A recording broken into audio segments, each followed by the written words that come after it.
स्वागत है आपका आर एक्सप्रेस में और मैं अखिल श्रीवास्तव ले चलूंगा आपको आर एक्सप्रेस के खास शो खास शख्सियत खास बातचीत में। और आज हमारे साथ मौजूद हैं आशीष द्विवेदी जी, जो उत्तर प्रदेश उद्योग व्यापार मंडल के जिलाध्यक्ष हैं। और आखिर आज क्या कारण था कि उनके साथ खास शख्सियत खास बातचीत में आपको तारू कराने का मुख्यतः कारण यह है कि रायबरेली इस समय चर्चा का विषय बना हुआ है। गैर जनपदों में भी और यहां तक कि मुख्यालयों में भी रायबरेली का नाम निरंतर रूप से लिया जा रहा है। उसका कारण है कि रायबरेली में डीएम और सीएमओ अभी बीते दिनों आमने सामने आ गए थे। आखिर क्या मामला था, क्या सूचना लगी लोगों को, अफवाहें कहां तक गई, क्या असलियत गई, उसको लेकर आज हम लोग चर्चा करेंगे। आशीष जी के पास चलता हूं सीधे। आशीष जी, क्या सूचना मिली आपको और क्या अफवाहें जो चलाई गई हैं उसको लेकर आपके पास क्या सूचना पहुंचे, बस ये जानना चाहूंगा।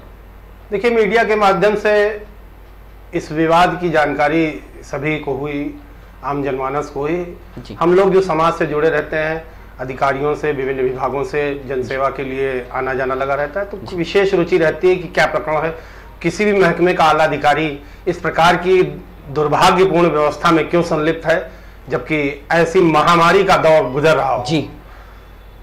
ऐसे में जो ये विवाद हुआ, इसको मैं कुछ इस प्रकार देखता हूं कि तत्कालीन जिलाधिकारी जो इनसे पूर्व शुभ्रा सक्सेना जी थी जी, उनके साथ भी सीएमओ महोदय के कुछ विवाद सामने आए। और समाज में तो यहां तक प्रचलित है कि सीएमओ महोदय के हाथ इतने लंबे हैं कि उन्होंने उन जिलाधिकारी का तबादला तक करवाने में उनका हाथ रहा।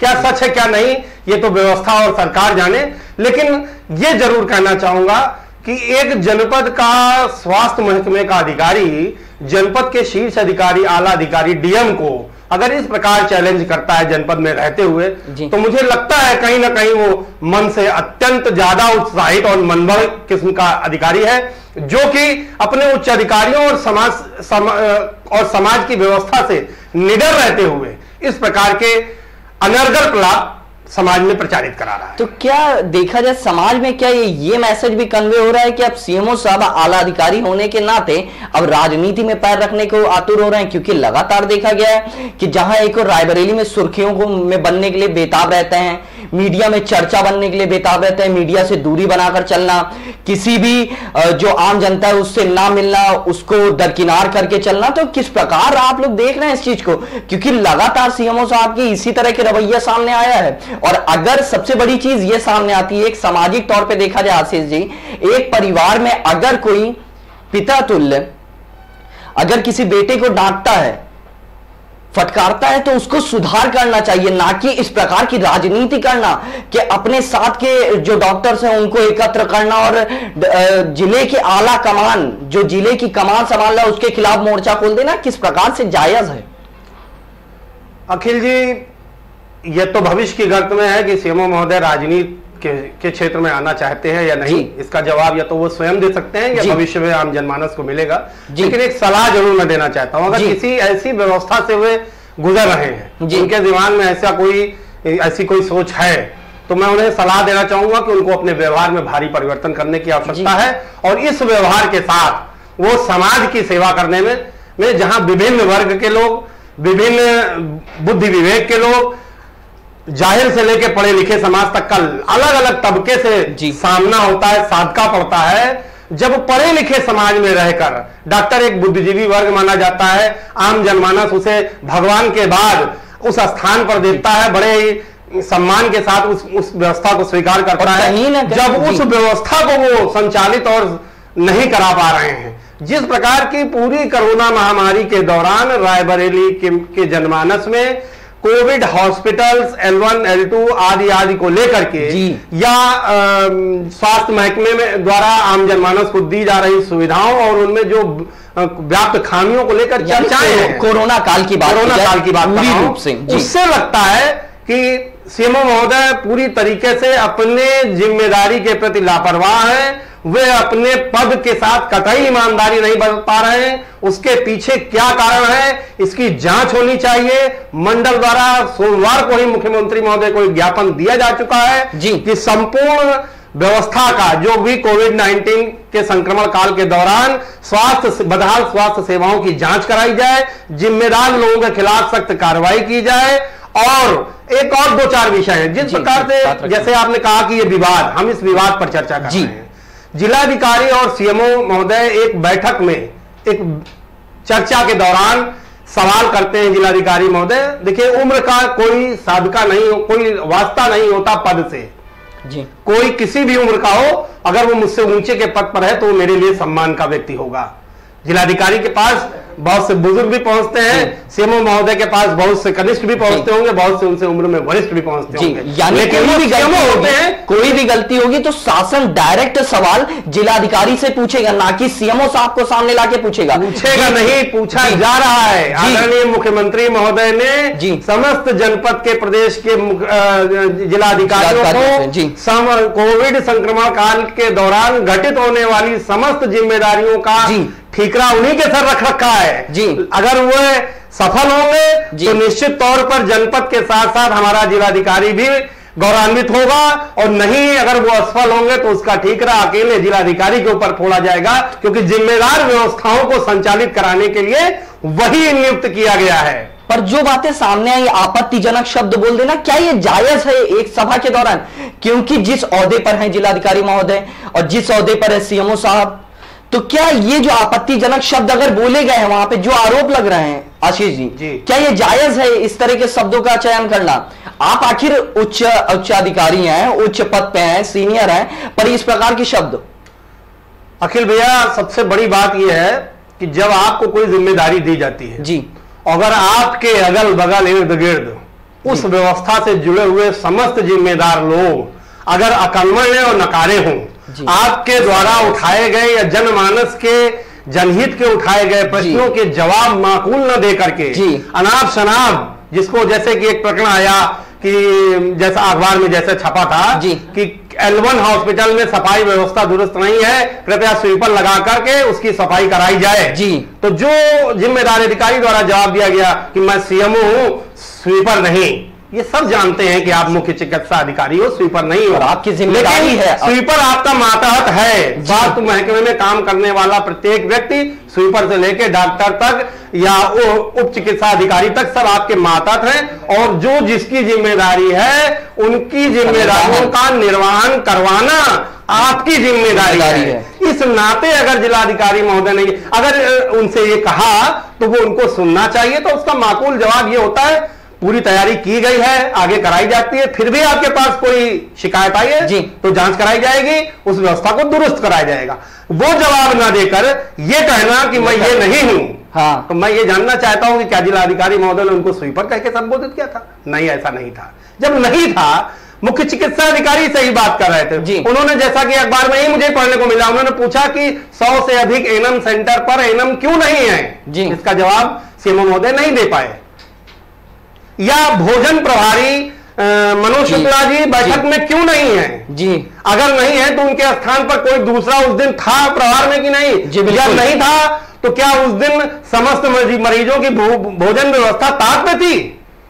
ऐसे तमाम प्रश्न जो उठते हैं जी, जिनसे स्पष्ट होता है कि कहीं ना कहीं हमारे चिकित्सा अधिकारी महोदय अपनी जिम्मेदारियों से विरत रहते हुए सिर्फ खाना पूरी करके बैठकों में शामिल होना चाहते हैं। अगर जिलाधिकारी महोदय रायबरेली जनमानस के प्रत्येक कोविड संक्रमण मरीज के स्वास्थ्य के प्रति सचेत हैं जी, और उन अस्पतालों में, उन आइसोलेट सेंटरों में की व्यवस्था के लिए वो सजग हैं, और संबंधित व्यक्ति विभाग से अगर प्रश्न कर रहे हैं, तो मैं नहीं समझता कि जिलाधिकारी महोदय ने कोई गलत काम किया है। वो उनका अधिकार था। जनहित के मुद्दे उठाना ही जिलाधिकारी का काम है, उनका निराकरण कराना उनका काम है, जो वो कर रहे थे। आशीष जी, एक सवाल ये उठा कि कोरोना काल में डॉक्टरों की भूमिका कोरोना वॉरियर्स रही, और उन्हीं कोरोना वॉरियर्स का जो एक तरफ से देखा जाए, जिस प्रकार से उनको एक गुट में लेना और अपना एक अलग लॉबी तैयार करके जिलाधिकारी के खिलाफ अलग अलग गैर जनपदों से मोर्चा खोल देना, क्या ये जायज आपको लगता है? क्या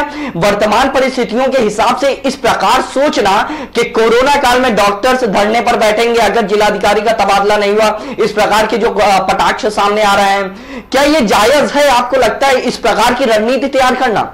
एक आप जिम्मेदार अधिकारी, आप सीएमओ के पद पे, बिल्कुल जायज नहीं है, 100% नाजायज है, इसमें कहीं कोई दो राय नहीं है। चिकित्सा चिकित्सक समाज की मैं इस आपके मंच के माध्यम से उनकी घनघोर प्रशंसा करता हूं और कोविड के दौरान उनके द्वारा दी गई सेवाओं की भी मैं प्रशंसा करता हूं, हृदय से उनको नमन करता हूं। लेकिन एक बात बहुत बारीकी से मैं स्पष्ट करना चाहूंगा, वे चिकित्सक जो अस्पतालों में, क्लिनिकों में, कोविड सेंटरों में सेवाएं प्रदान कर रहे थे, उनमें और उन चिकित्सकों में जो प्रशासनिक कुर्सियों पर बैठकर व्यवस्था कर रहे थे, दोनों में भारी अंतर है जी। हम दोनों को एक समान चिकित्सक नहीं मान सकते। जो सेवाएं दे रहे थे समाज सेवी वो हैं, समाज नो डाउट वो अपना काम कर रहे थे जी। लेकिन संक्रमण के दौरान अपनी जान हथेली में लेकर तमाम सरकारी व्यवस्थाएं जो उनको मिलनी चाहिए थी उनके जीवन की सुरक्षा के लिए, उनकी अनुपलब्धता के रहते हुए जो उपलब्ध नहीं हो पाए उनको,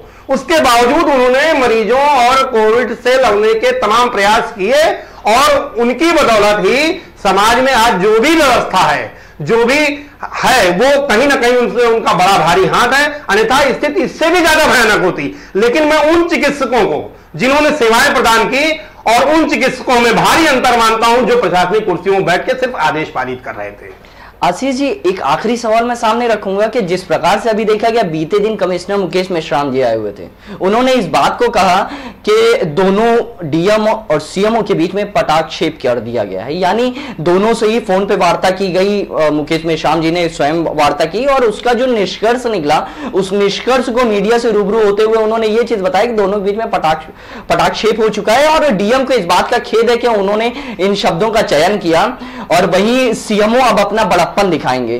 तो क्या आपको लगता है इस पूरे विवाद का पटाक्षेप होने के बाद भी लेटर जारी हो जाना, लेटर सबके सामने आता है कि शासन को अभी भी लेटर जा रहा है, गैर जनपदों से जा रहा है कि डॉक्टर के द्वारा सीएमओ की जो बातें सामने रखे गए हैं, सीएमओ के ऊपर अभद्र टिप्पणियां की गई, वो किस प्रकार से जायज है?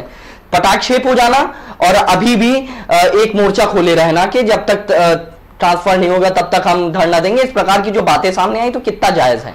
देखिए, इस पूरे प्रकरण में सीएमओ महोदय की तरफ से जो भी एक्टिविटीज की जा रही हैं, वो पहले दिन से यह स्पष्ट करती हैं कि संपूर्ण प्रकरण का उन्होंने राजनीतिकरण कर दिया है जी। दूसरी ओर दूसरा पक्ष, जिलाधिकारी या अन्य उनके मातहत जी, उनके द्वारा जिस प्रकार से शालीनता का बर्ताव किया जा रहा है, किसी कटाक्ष पर कोई प्रत्युत्तर नहीं दिया जा रहा है, वे अपने आप में बुद्धिजीवी वर्ग की एक पहचान है जी। अगर आप चाहते हो, गलती सबसे हो सकती है, समाज में हमसे भी होती है, आपसे भी हो जाती है, लेकिन बड़प्पन हमारा तब होता है जब हम उस गलती को स्वीकार कर लेते हैं। आप ही के एसोसिएशन द्वारा डॉक्टर अल्ताफ की सेवाओं से रायबरेली जनपद ही नहीं, समूचा उत्तर प्रदेश गौरवान्वित होता रहा है। बार बार उनको अपने समाज के एक प्रतीक के रूप में, ऐसे प्रतीक के रूप में जिससे उस समाज का सर ऊंचा होता है, डॉक्टर अल्ताफ पहचाने जाते हैं जी। बिल्कुल, उनके साथ जिस प्रकार से रायबरेली के जनपद के चिकित्सकों ने जो बर्बरता पूर्व हृदय विदारक अत्याचार किया है, मैं समझता हूं निहायत शर्मनाक है। और उनके द्वारा इस संपूर्ण प्रकरण का पटाक्षेप कर दिए जाने के बावजूद निश्चित तौर पर जो किया गया होगा, मैं समझता हूं बैठक के दौरान ही किया गया होगा, डॉक्टर अल्ताफ ने कोई अकेले निर्णय नहीं लिया होगा जी। उसके बाद दूसरे दिन फिर से उस राजनीति को इस तरह गरमाना कि उस व्यक्ति को पद से हटाना, नए व्यक्ति को पदासीन करना और उन लोगों द्वारा 3 दिन के अंदर जिलाधिकारी को हटाए जाने का अल्टीमेटम देना। चलिए ये सब भी दरकिनार करते हैं। डीएम और सीएमओ के बीच के विवाद को जब विश्राम साहब आके रायबरेली में निपटाने का प्रयास करते हैं, और मैं समझता हूं उन्होंने जिस भाषा के साथ इस विवाद को निपटाने का प्रयास किया, बहुत बड़ी बात थी कि उन्होंने अपने शब्दों में कहा कि डीएम साहब को अपनी भाषा पर खेद है, अपनी शब्दों पर खेद है, और सीएमओ साहब बड़ा दिल अपनाएं। आशीष जी, कोई भी प्रशासनिक पद होता है उसको ग्रहण करने से पहले शपथ दिलाई जाती है और लोगों को इस बात के लिए कठोर बनाया जाता है कि आपको शालीन रहना है हर वक्त। इस बात से आप भी रूबरू हो चुके हैं कि कोई भी पद अगर दिलाया जाता है तो आपको इस बात को बताया जाता है कि आपको हर वक्त शालीन रहना है, पर उसके बाद इस प्रकार के जो कटाक्ष सामने आए कि लेटरबाजी हो रही है, तो इस चीज को लेकर क्या सोच रहे हैं आप? देखिए, शपथ हम लेते हैं कि हम ऐसा करेंगे जी, ठीक, लेकिन हम शपथ लेने से, अधिकारी होने से पूर्व एक इंसान भी हैं, मानव स्वभाव से हम ग्रसित हैं। हम सब लोग कहीं ना कहीं विभिन्न प्रकार की मानसिक परिस्थितियों से जब गुजरते हैं तो हमारे आचरण में कभी न कभी तब्दीली हो जाती है।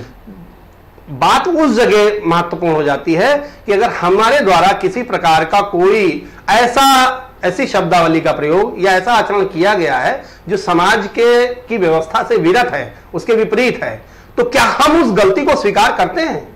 अगर हमने कर लिया है तो हमें उस बात को तूल नहीं देना चाहिए, जैसा कि स्पष्ट दिखाई दे रहा है कि ऐसा कर लिया गया। लेकिन उसके बाद भी अगर लगातार, तो मैं समझता हूं परिवार में एक मुखिया होता है जिसे हम पिता या बाबा के रूप में जानते हैं, जैसा कि मैंने 3, 4, 5 संतानें होती हैं घर में या परिवार के सदस्य होते हैं, किसी एक से गलती होती है, कोई एक बहुत अच्छा बच्चा होता है, कोई थोड़ा कम होता है, कोई कभी कभी नालायक भी निकल आता है। ऐसे में सब चीजें होने के बावजूद अगर कोई व्यक्ति बार बार उस चीजों को 4 बड़ों के समझाने के बावजूद, समाज की लगातार आ रहे संदेशों के बावजूद अपनी जिद पर अड़ा रहते हुए किसी प्रकरण को घुमा कर वहीं पर, तो मैं तो यूं समझता हूं कि मुझे चंदा मामा चाहिए 5 साल के बच्चे की तरह, सीएमओ साहब रो रहे नहीं, हमको डीएम साहब का टर्न पर चाहिए, अन्यथा हम निपटेंगे।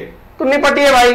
जनमानस भी सारी व्यवस्था को देख रहा है, आम जनता देख रही है, कहीं ऐसी परिस्थितियां आएंगी तो लोग भी समर्थन में सच के साथ खड़े होंगे, गलत का विरोध करेंगे। हो सकता है उसकी आंच, उसकी आग आप तक पहुंचे। मैं सबको ये इस मंच के माध्यम से सलाह देना चाहता हूं कि अपनी राजनीतिक महत्वाकांक्षाओं, अपनी स्वयं की ऐसी व्यवस्थाओं जिनसे आप कुंठित हो या उससे वशीभूत हो, उनको दरकिनार करके आप एक प्रशासनिक सेवा में है, जन सेवा में है। दोनों ही वर्गों से मेरा अनुरोध है, चाहे वो प्रशासनिक अमला हो, चाहे चिकित्सीय समाज हो, कोविड संक्रमण को ध्यान में रखते हुए सर्वप्रथम जनहित में, समाज हित में, देश हित में, मानव हित में अपनी व्यवस्थाओं को विरत रखिए और इस संक्रमण से लड़ने का प्रयास करिए, ना कि आपस में। चलिए आशीष जी, आपका धन्यवाद। और सबसे बड़ी चीज मैं ये बताना चाहूंगा कि अगर हमारे द्वारा की जा रही किसी भी कवरेज के द्वारा किसी भी कोरोना वॉरियर्स को अगर क्षति है, कोई भी हृदय से कोई भी चीज अगर हम लोगों से गलती हो जाती है तो उसके लिए क्षमा चाहूंगा। पर सबसे बड़ी चीज कुल मिलाकर निष्कर्ष ये सामने आता है कि जिस प्रकार से पटाक्षेप होने के बाद भी अगर इस बात को तूल पकड़ाया जाता है तो कहीं ना कहीं बचकाना रवैया होगा।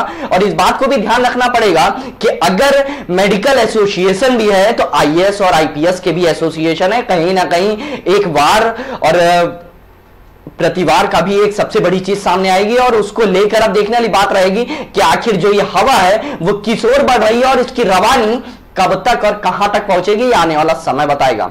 अखिल श्रीवास्तव, धन्यवाद आप सबका।